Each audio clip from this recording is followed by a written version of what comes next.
Abu Dhabi টি-10 লিগের অভিষেক ম্যাচে bat হাতে ঝড় তুললেন তরুণ ব্যাটসম্যান সাইফ হাসান। টি-10 লিগের প্রথম ম্যাচে ইতিহাস গড়লেন তিনি। মাঠে নেমে হাঁকিয়েছেন একের পর এক ছক্কা।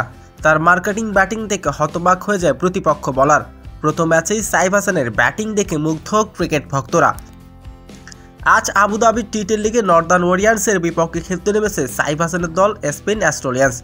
প্রথমে ব্যাটিং করতে নামেন তাসকিন আহমেদের দল নর্দার্ন ওয়ারিয়র্স। তারা ব্যাটিং করতে নেমে নির্ধারিত 10 ওভার শেষে 1 উইকেট হারিয়ে তোলেন 114 রানের বড় সংগ্রহ। জয়ের জন্য 115 রানে ব্যাটিং করতে নেমে শুরুতে উইকেটের ধাক্কা খায়। মাত্র কয়েক ওভারের মধ্যে দল হারায় 3টি গুরুত্বপূর্ণ উইকেট। এরপর চতুর্থ উইকেটে ব্যাটিং করতে নেমে পরিস্থিতি সামাল দিতে শুরু থেকেই আক্রমণ ব্যাটিং করেন সাইফ হাসান।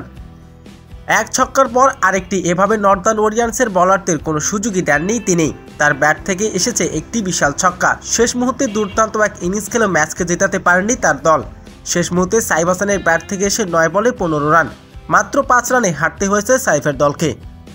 তবে ব্যাট হাতে নিজের অভিষেক ম্যাচে যে সাফ ফেলেছেন তার নজর কেড়েছেন ক্রিকেট বিশ্বের। তবে টি-10 লিগের প্রথম ম্যাচে 4 ছক্কার ঝড় তুলেছেন সাইফ হাসান। খেলেছেন অবিশ্বাস্য এক ইনিংস।